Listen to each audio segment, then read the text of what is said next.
I'm here with John Grady, ESG's new cybersecurity analyst. John, welcome to ESG. Thanks, Doug. Excited to be on board. I've been a consumer of ESG's research for the last few years and excited to be part of a team doing such interesting work. Awesome, fantastic. Hey, so you're going to be covering network security for ESG, and like so many other cybersecurity segments, it's one that's clearly in transition with things like the adoption of cloud services, knowledge worker mobility as sort of the change agents. What are some of your perspectives on how network security is changing?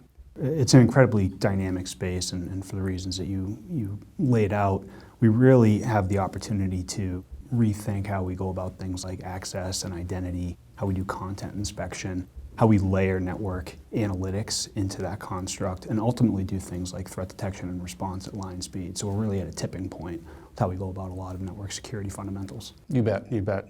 Hey, so I have to ask you, this is your sort of softball questions, a new analyst here at ESG. Is the perimeter dead? What's your perspective on how sort of those who do what we do for a living maybe sort of overstate the demise of the physical network perimeter? Yeah, I'm not going to go out on a limb in my first ESG video. We'll wait till the second or the third Probably for that. smart. Yeah. So, it's not dead. It's certainly the definition has evolved. We need to think about it differently for sure. But there's a ton of apps and compute and storage going in the cloud. We all know this, no question.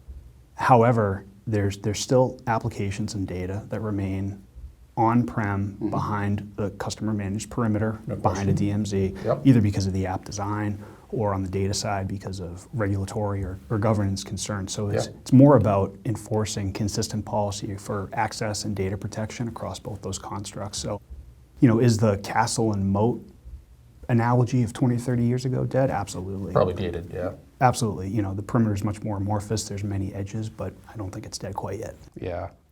Couldn't agree more, and I think it creates a situation where we need a retooling of the network security stack. I mean, to your point, we still have a physical perimeter and a DMZ, so we're still going to have physical firewalls and rack and stack and VMs for sort of location optionality.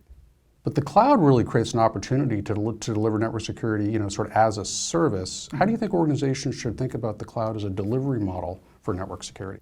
Yeah, I mean, relative to traditional physical-based appliances, it's still the predominant form factor, but we have broad adoption of VM-based controls and NetSec as a service, for sure. So, it's about how we tie those together. So one of the areas I'm going to be spending a lot of time on talking to buyers and vendors is around this emerging area we see as elastic cloud gateways, or ECGs.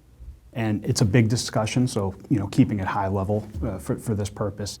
ECGs are essentially multi-channel, multi-mode, cloud-delivered gateways that are built on a cloud-native microservices platform, and that automatically scale to provide user access to a whole host of cloud services. And the important part is all while incorporating data loss prevention capabilities.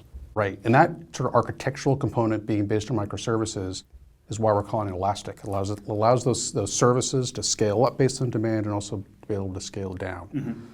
So for us, ECGs, right, Elastic Cloud Gateways, it's about the convergence of sort of where secure web gateways are going, the convergence with cloud access security brokers, cloud DLP, and maybe the addition of software-defined perimeters for a zero trust model. So there's a lot there. There's a ton there, yeah. And this has come through in some of the research you and John Olsik have done around platforms and trying to consolidate what's become the sprawl of point tools, right?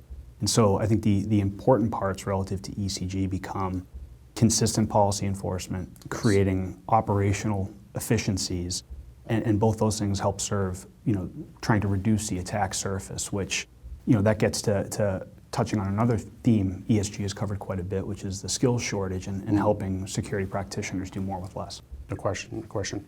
Hey, so we're going to be talking a lot more and researching, for that matter, Elastic Cloud Gateways. But with Black Hat next week, what other network security topics are top of mind for you, and do you think will be topical at Black Hat? Yeah, so a couple of things that I'm looking to get a lot more in depth on at Black Hat. Network traffic analytics, or NTA, and how that fits into the broader threat detection and response ecosystem. So I know we have a lot of research in that area that points to the increasing adoption of NTA as part of that landscape. So hearing what the vendors are doing there, and then software-defined perimeter as well. The Beyond Corp model, brokering user access to data, apps, and services. That ball's just getting rolling, and so I think there's a lot to come there, especially as more and more real-world use cases are built out. So Absolutely. So John, a lot of ground to cover. So great to have you here at ESG again. Welcome. Thank you. And thanks everybody for listening and watching, and we look forward to hopefully seeing many of you next week at Black Hat.